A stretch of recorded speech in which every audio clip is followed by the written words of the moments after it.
Hello, student. Welcome to another video lesson. I hope you are well whenever it happens to be that you're watching this video.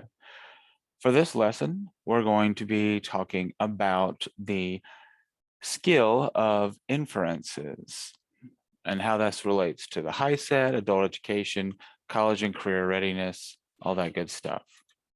So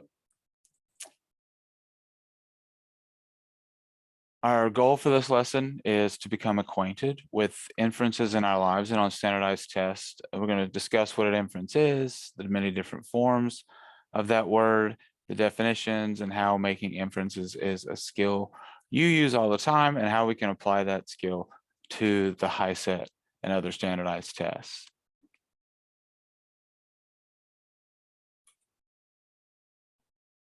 So what is an inference? What does that word mean, inference? Well, in English, we use the word inference in three different ways. We use it as a noun to mean a logical conclusion based on evidence and reason. We use it as a verb, or to infer, which is the root, to infer, the act or process of deriving logical conclusions from premises or ideas that are known or assumed to be true.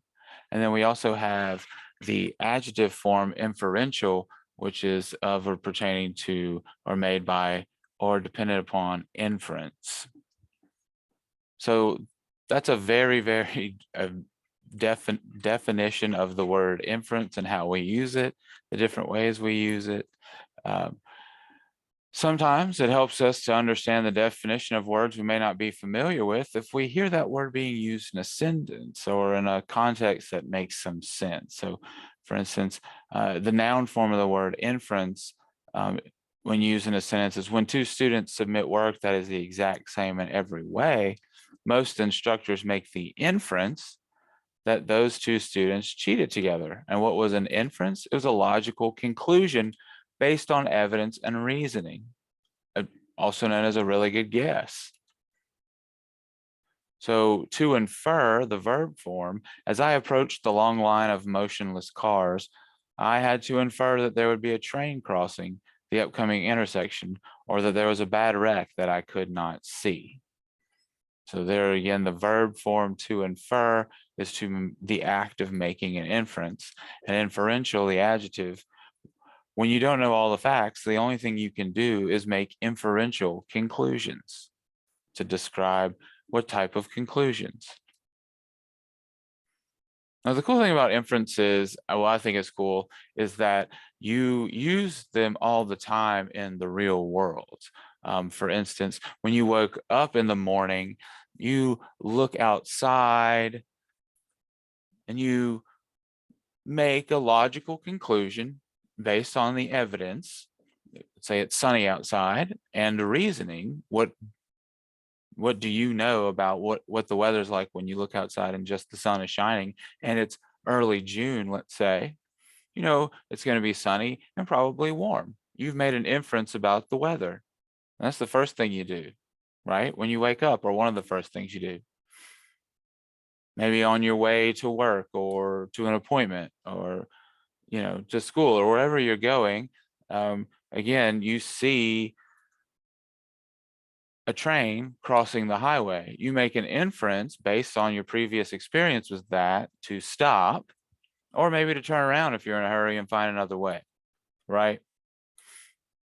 The examples I have here on our presentation, you left a sandwich on a table. When you come back, it's gone. You see crumbs that lead to your dog's bed. You also see a piece of meat by your bed hanging out of your dog's mouth. An inference, you could infer that your dog has eaten the sandwich. Or let's say it's the 5-year anniversary of how long you've been dating your boyfriend or girlfriend or whatever. He or she has brought you to a fancy restaurant, and after dessert, he or she gets down on one knee. Your inference is that he or she is about to propose to you, right? One of your coworkers has recently retired or left. This leaves an opening. It'd be a promotion. Let's say your boss, supervisor calls you into her office the next day. You might be able to infer that maybe you could be getting that promotion. Can you think of other areas in your life when you make Inferences. It happens all the time. But here's the thing about inferences. You could have been wrong. Maybe your dog was framed by someone else. Maybe your boyfriend or girlfriend got down to tie his or her shoes. Or maybe your boss called you in to let you go or tell you that you'd be working more hours from now on without the promotion. So the inference isn't always 100% correct, but that's why we go back here, right? To a logical conclusion based on evidence and reasoning. If you make this logical conclusion, chances are you're going to be right. Now, how does this work for us?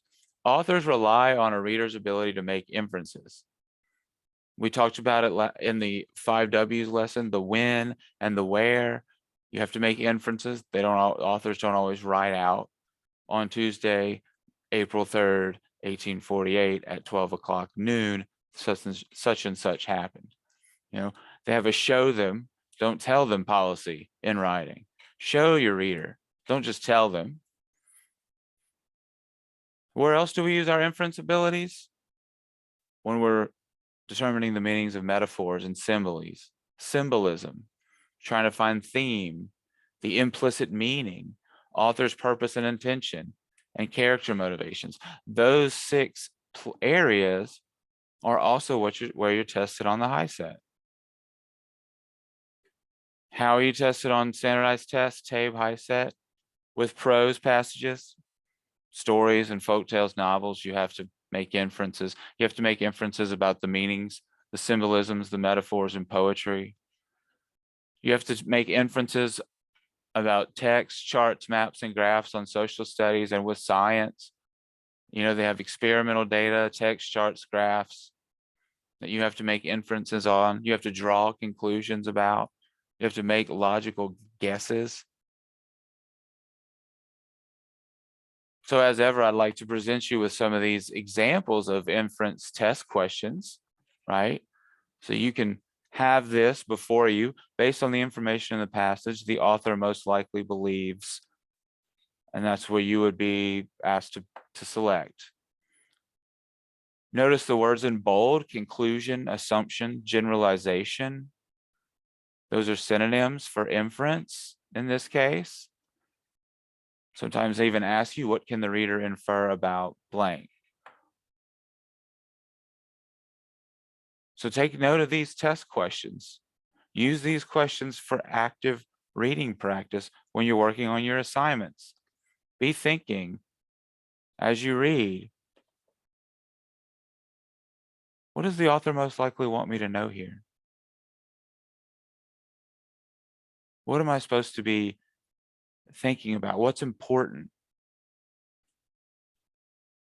You will be making inferences all the time in your life and for the HiSET. Standardized testing in college, it happens all the time. So that's why this lesson is important. You need to know which skills you're going to be using. I would take some time to notice when you make inferences in your own life to get opportunity to notice that and practice. If you go to week 2 topic in the Google Classroom, you have additional assignments and practice opportunities. And as always, if you have any questions, please do not hesitate to contact me. Thanks for listening.